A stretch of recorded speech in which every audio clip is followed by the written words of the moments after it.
یاجوج ماجوج کے متعلق بہت سے افسانوی داستان مشہور ہیں، جس کی وجہ سے عام لوگ تو یہ خیال کرتے ہیں کہ یاجوج ماجوج تو کوئی انسانی مخلوق ہی نہیں ہے، لیکن اگر وہ انسان ہیں تو اس وقت کہاں پر ہیں؟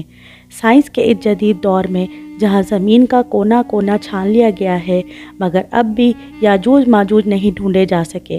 آخر کیوں؟ کیا یہ بات درست ہے کہ یاجوج ماجوج کی قوم حضرت حوا کے بغیر ہی حضرت آدم علیہ السلام کے نطفے سے پیدا ہوئی تھیں؟ آئیے آج ہم یاجوج ماجوج کی قوموں کا ذکر قرآن و حدیث کی روشنی میں کرتے ہیں۔ سب سے پہلے تو بات کرتے ہیں کہ ان قوموں کی تخلیق کیسے ہوئی۔ اس بات میں علامہ حافظ ابن حجر عسقلانی فتح الباری میں ایک ضعیف روایت حضرت کعب رضی اللہ تعالیٰ عنہ کے حوالے سے پیش کرتے ہیں کہ یاجوج ماجوج حضرت آدم علیہ السلام کی اولاد میں سے ہیں۔ ایک دفعہ ان کا نطفہ زمین میں گھل مل گیا اور زمین میں پھر ان کی تخلیق ہوئی۔ مصنف اس روایت کو خود یہ کہہ کر جھٹلا دیتے ہیں کہ انبیاء علیہ السلام احتلام سے پاک ہوتے ہیں، اس لیے ممکن نہیں ہے، اور ویسے بھی یہ ایک بہت ضعیف روایت ہے کہ جس کی سند صحیح نہیں ہے۔ مختلف روایت اور تاریخی کتابوں سے جو ثابت ہے وہ یہ ہے کہ یاجوج ماجوج دو قبیلے تھے جو کہ حضرت نوح علیہ السلام کے بیٹے یافس کی اولاد میں سے تھے۔ یاجوج اور ماجوج دو سردار تھے جنہوں نے ایک دوسرے کی بہنوں سے شادی کی اور قسم کھائی کہ وہ اب اپنے خون میں ملاوٹ نہیں کریں گے، اس لیے انہوں نے اپنے بیٹوں کی شادیاں بھی آپس میں کی۔ ان کی نسل بہت پروان چڑھی۔ کہا جاتا ہے کہ ان کی عورتیں ایک ہی حمل سے بیک وقت 4 بچے پیدا کرتی تھیں، اور یہی سبب ہے کہ جس کی وجہ سے ان کی نسل بہت زیادہ پھیل گئی۔ یہ انسان اور کافر ہیں۔ یہ جس جاندار کے پاس سے گزرتے اسے کھا جاتے تھے۔ یہ موسم بہار میں اپنے گھروں سے نکل کر سارا سبزہ کھا جاتے تھے اور خوش چیزیں اٹھا کر لے جاتے تھے۔ ان کے پنجے اور دانت درندوں جیسے اور ان کے بال اتنے لمبے ہیں کہ جسم چھپا لیتے ہیں۔ اس وقت دنیا میں ہماری آبادی کے ایک انسان کے بدلے یاجوج ماجوج کی قوم کے 10 افراد موجود ہیں، یعنی یاجوج ماجوج کی قوم ہم سے 10 گنا زیادہ ہیں۔ صحیح بخاری کی حدیث میں نمبر 3334 کی روایت ہے کہ نبی کریم صلی اللہ علیہ وسلم نے فرمایا کہ ہر 1000 میں 999 جہنمی ہوں گے۔ تمہیں بشارت ہو، وہ ایک آدمی تم میں سے ہوگا اور 1000 دوزخی یاجوج ماجوج کی قوم میں سے ہوں گے۔ پھر نبی کریم صلی اللہ علیہ وسلم نے فرمایا، اس کی ذات کی قسم جس کے ہاتھ میں میری جان ہے، مجھے امید ہے کہ تم یعنی امت مسلمہ تمام جنت والوں کے 1/3 ہوگے۔ اس حدیث سے ہم اندازہ کر سکتے ہیں کہ یاجوج ماجوج کی تعداد کتنی ہو۔ تاریخی شواہد سے معلوم ہوتا ہے کہ یہ لوگ شمال مشرقی ایشیا میں زندگی بسر کرتے تھے اور اپنے وحشیانہ حملوں کے نتیجے میں ایشیا کے جنوبی اور مغربی علاقوں میں مصیبت برپا کرتے تھے۔ بعض تاریخی دانوں نے ان کے رہائشی علاقے کو ماسکو اور تبصرے کے آس پاس بتلایا ہے، اور بعض کا خیال ہے کہ یاجوج ماجوج کا شہر تبت اور چین سے بحیرہ منجر شمالی تک اور مغرب میں ترکستان تک پھیلے ہوئے تھے۔ قیامت کی 10 عظیم نشانیوں میں سے ایک یاجوج ماجوج کا ظہور بھی ہے۔ اللہ پاک قرآن مجید میں فرماتا ہے، یہاں تک کہ یاجوج ماجوج کھول دیے جائیں گے اور وہ ہر بلندی سے دوڑتے ہوئے آئیں گے۔ سورہ انبیاء۔ یاجوج اور ماجوج کا وجود حضرت ذوالقرنین کے عہد سے تعلق رکھتا ہے۔ حضرت ذوالقرنین ایک بہت ہی نیک صف انسان اور ایک عظیم بادشاہ تھے۔ اللہ تعالیٰ نے انہیں قوت و طاقت سے نوازا تھا اور انہوں نے مشرق سے مغرب تک اپنی حکومت قائم کر لی تھی۔ تمام بادشاہوں اور ممالک پر انہی کی مطلق العنانی تھی، اور انہوں نے مشرق اور مغرب کے دور دراز کا سفر طے کیا۔ ان کا تذکرہ قرآن مجید کی سورہ کہف کی آیت نمبر 83 سے لے کر 98 تک میں ملتا ہے، اور اس کی تفسیر ہمیں حدیث میں بھی ملتی ہے۔ اسی زمانے میں یاجوج اور ماجوج نے بھی قتل و غارت کا بازار گرم کر رکھا تھا۔ وہ ایسے وحشی تھے کہ انسان کو زندہ چیر پھاڑ دیتے تھے، اور خون کی ندیاں بہانا ان کا معمول تھا۔ جب بھی کوئی علاقہ فتح کرتے تو وہاں موجود جوان لڑکیوں کا خون ہی پی جاتے، جس سے وہ خود کو دوبارہ جوان محسوس کرتے تھے۔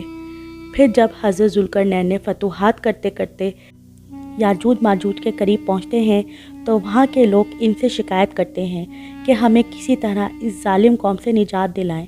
اللہ پاک سورہ کہف کی آیت نمبر 93 سے لے کر 98 فرماتا ہے، یہاں تک کہ جب وہ دو دیواروں کے درمیان پہنچا، ان دونوں کے بیچ میں ایک ایسی قوم پائی جن کی زبان وہ نہیں جانتے تھے۔ انہوں نے کہا، اے ذوالقرنین، یاجوج ماجوج اس ملک میں بڑے بھاری فسادی ہیں، تو کیا ہم آپ کے لیے کچھ خرچ کا انتظام کریں اس شرط پر کہ آپ ہمارے اور ان کے درمیان ایک دیوار بنائیں گے؟ اس نے جواب دیا کہ میرے اختیار میں میرے پروردگار نے جو دے رکھا ہے وہی بہتر ہے، تم صرف قوت و طاقت سے میری مدد کرو، میں تمہارے اور ان کے درمیان مضبوط حجاب بنا دیتا ہوں، مجھے لوہے کی چادریں لا دو۔ یہاں تک کہ جب ان دونوں پہاڑوں کے درمیان دیوار برابر کر دی تو حکم دیا گیا کہ آگ تیز چلاؤ تاکہ وقت کے ساتھ لوہے کی ان چادروں کو بالکل آگ کر دیا جائے، اور فرمایا میرے پاس پگھلا ہوا تانبا لاؤ۔ اس طریقے سے یاجوج اور ماجوج اس قوم کے درمیان ایک دیوار بنا دی گئی جس کے اوپر یاجوج اور ماجوج نہ چڑھ سکتے تھے اور نہ ہی اسی دیوار میں سوراخ کر سکتے تھے۔ پھر حضرت ذوالقرنین نے ان لوگوں سے فرمایا، یہ صرف میرے رب کی مہربانی ہے، لیکن جب میرے رب کا وعدہ آ جائے گا تو اسے زمین بوس کر دیا جائے گا۔ میرے رب کا وعدہ سچا اور برحق ہے۔ اب آپ یہ تو جان چکے ہیں کہ یاجوج اور ماجوج کو کس نے اور کیسے قید کیا ہے، لیکن سوال اب یہ ہے کہ وہ کب اور کیسے اس دیوار کو گرا کر باہر آئیں گے۔ اس بارے میں ابن ماجہ کی حدیث پیش کرتے ہیں، حضور صلی اللہ علیہ وسلم نے فرمایا، یاجوج ماجوج ہر روز اپنی دیوار کھودتے ہیں، یہاں تک کہ جب قریب ہوتا ہے کہ وہ دیوار کے آخری کنارے تک پہنچ جائیں گے، اتنے میں سورج کی روشنی ان کو دکھائی دیتی ہے، جسے دیکھ کر جو شخص ان کا سردار ہوتا ہے وہ کہتا ہے، اب لوٹ چلو، کل کھودیں گے۔ چنانچہ اللہ تعالیٰ اپنی قدرت سے اس دیوار کو رات بھر سے پھر ویسے ہی مضبوط بنا دیتا ہے جیسے وہ پہلے تھی، یہاں تک کہ جب ان کی مدت پوری ہو جائے گی اور اللہ تعالیٰ کو ان کا خروج منظور ہوگا تو وہ عادت کے مطابق دیوار کھودیں گے، اور معمول کے مطابق دیوار کے آخری حصے میں پہنچنے کے بعد انہیں سورج کی روشنی دکھائی دے گی، تو اس وقت ان کا سردار کہے گا، اب لوٹ چلو، انشاءاللہ کل کھودیں گے، یعنی وہ لوگ انشاءاللہ کا لفظ کہیں گے، چنانچہ اس دن وہ لوٹ جائیں گے اور دیوار اسی حالت پر باقی رہے گی جیسے وہ چھوڑ کر گئے تھے۔ پھر وہ صبح آ کر اسے کھودیں گے اور اسے کھود کر باہر نکل جائیں گے۔ محدثین اور مفسرین میں یاجوج اور ماجوج کی قوم اور ذوالقرنین کی دیوار کے حوالے سے بہت سے اختلافات پائے جاتے ہیں۔ اب تک 5 ایسی دیواریں سامنے آ چکی ہیں جن کے بارے میں قیاس کیا جاتا ہے کہ ان کے پیچھے یاجوج ماجوج کو قید کیا گیا تھا۔ ان میں سے ایک دیوار چینی ہے، لیکن یہ آج کل کا مسالے سے بنی ہوئی ہے، اس میں تانبا اور لوہا نام کی کوئی چیز نہیں ہے۔ یمن میں دیوار مارب کے بارے میں بھی سد ذوالقرنین ہونے کا گمان کیا جاتا ہے، لیکن یہ سیلاب روکنے کے لیے بنائی گئی تھی۔ کفکار میں دریائے خزر اور بحر اسود کے درمیان دیوار کی طرح کا ایک پہاڑی سلسلہ شمال اور جنوب کو الگ کرتا ہے۔ یہاں ایک لوہے کی دیوار بھی نظر آتی ہے جس کے بارے میں لوگ قیاس کرتے ہیں کہ یہی ذوالقرنین کی دیوار ہے۔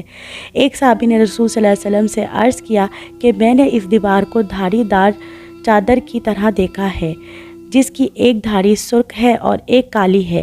اس پر آپ صلی اللہ علیہ وسلم نے فرمایا، باقی تم نے اس کو دیکھا ہے، باقی یہ دعویٰ کہ سائنس کی ترقی کی وجہ سے اب دنیا کا کوئی کونا چھپا نہیں ہے، یہ دعویٰ غلط ہے اور بے دلیل ہے۔ جس دیوار کی اور جس قوم کی حق تعالیٰ نے خبر دی ہے وہ صحیح اور درست ہے، اور اس پر ایمان لانا واجب ہے اور اس کی تصدیق کرنا فرض ہے۔ ہو سکتا ہے کہ ہم کو اس دیوار کا موقع اور محل معلوم نہیں ہو۔ اب یہ سوال پیدا ہوتا ہے کہ پہلے دجال کا ظہور ہوگا یا پھر یاجوج ماجوج کا۔ صحیح مسلم کی روایت میں حضور صلی اللہ علیہ وسلم فرماتے ہیں، جب دجال کا ظہور ہو جائے گا تو حضرت عیسیٰ بن مریم علیہ السلام دمشق کے مشرقی جانب سے سفید مینار پر زرد کپڑے پہنے ہوئے 2 فرشتوں کے بازوؤں پر ہاتھ رکھے ہوئے اتریں گے۔ ان کے سانس کی بھاپ جس طرف جس کافر کو بھی پہنچے گی وہ ہلاک ہو جائے گا۔ حضرت عیسیٰ علیہ السلام دجال کو باب لد کے مقام قتل کر دیں گے۔ پھر اللہ کے حکم سے حضرت عیسیٰ علیہ السلام مومنین کو کوہ طور پر لے جائیں گے، کیونکہ اس وقت یاجوج ماجوج کا ظہور ہوگا جن کو کبھی شکست نہیں ہوئی ہے۔ یاجوج ماجوج ہر بلندی سے پھیل جائیں گے۔ جب یاجوج ماجوج ظاہر ہوں گے تو اتنی تعداد زیادہ میں ہوں گے کہ ان کا پہلا گروہی بحیرہ طبریہ کا سارا پانی ہی پی جائے گا، اور جب ان کا آخری گروہ بحیرہ طبریہ پہنچے گا تو گمان کرے گا کہ کبھی یہاں پانی ہوتا تھا۔ زمین کو فتح کرتے کرتے وہ بیت المقدس تک پہنچیں گے تو کہیں گے ہم نے ساری دنیا فتح کر لی، اب آسمان کو بھی فتح کیا جائے۔ تو وہ آسمان پر تیر پھینکیں گے جو خون آلود ہو کر واپس آ جائے گا۔ یاجوج ماجوج کہیں گے کہ ہم نے آسمان بھی فتح کر لیا، دنیا میں قحط پڑ جائے گا کیونکہ وہ سارا پانی پی جائیں گے اور ساری فصلیں کھا جائیں گے۔ پھر حضرت عیسیٰ علیہ السلام اور ان کے ساتھی جو کہ کوہ طور پر محصور ہوں گے وہ اللہ سے دعا کریں گے، تو اللہ پاک حضرت عیسیٰ علیہ السلام کی دعا قبول کریں گے، اور یاجوج اور ماجوج کو گردنوں میں ایک کپڑا پیدا ہو جائے گا جس سے ساری قوم ہلاک ہو جائے گی۔ ہر طرف یاجوج ماجوج کی لاشیں ہوں گی، گندگی، بدبو اور خون کی ندیاں بہہ رہی ہوں گی، یہاں تک کہ زمین پر پیر رکھنے کو جگہ نہیں ملے گی۔ پھر حضرت عیسیٰ علیہ السلام اللہ پاک سے دعا کریں گے تو اللہ پاک بڑے بڑے پرندوں کو بھیجے گا جو ان کی لاشوں کو اٹھا کر کہیں دور چلے جائیں گے جہاں اللہ پاک کا حکم ہوگا۔ رسول صلی اللہ علیہ وسلم نے فرمایا، اس ذات کی قسم جس کے ہاتھ میں میری جان ہے، زمین کے جانور ان کا گوشت اور چربی کھا کر خوب موٹے ہو گئے ہوں گے۔ جب پرندے ان کی لاشوں کو اٹھا کر لے جائیں گے تو ان کے تیر کمان اس مقدار میں زمین پر ہوں گے کہ مسلمان ان کے تیر اور کمان سے 7 سال تک دن چلا سکیں گے۔ اس کے بعد اللہ پاک ایسی بارش برسائے گا کہ سب کچھ اس میں بہہ جائے گا اور زمین ساری دھل کر پاک ہو جائے گی۔ پھر زمین پر ایسے پھل اگیں گے کہ ایک انار ایک جماعت کے لیے کافی ہو جائے گا۔ دودھ میں ایسی برکت ہوگی کہ ایک اٹھنی کا دودھ ایک بڑی جماعت کے لیے کافی ہوگا، ایک بکری کا دودھ ایک گھرانے کے لیے کافی ہوگا۔ پھر کئی سال تک لوگ ایسے ہی رہیں گے، اور یوں پھر اللہ پاک اپنی ٹھنڈی ہوا بھیجے گا جو سارے مومنین کی جان لے لے گی، اور باقی لوگ دھوکے کی طرح کھلے عام زنا کریں گے، ظلم زیادتی پھیلائیں گے۔ پھر انہی لوگوں پر قیامت برپا ہوگی۔ آئیے اللہ پاک سے دعا کرتے ہیں کہ وہ ہمیں اور آپ کو یاجوج اور ماجوج کے فتنے سے محفوظ فرمائے۔ یہ کہانی آپ کو کیسی لگی کمنٹ کر کے ضرور بتائیے گا، اور کمنٹ میں آمین لکھنا مت بھولیے گا۔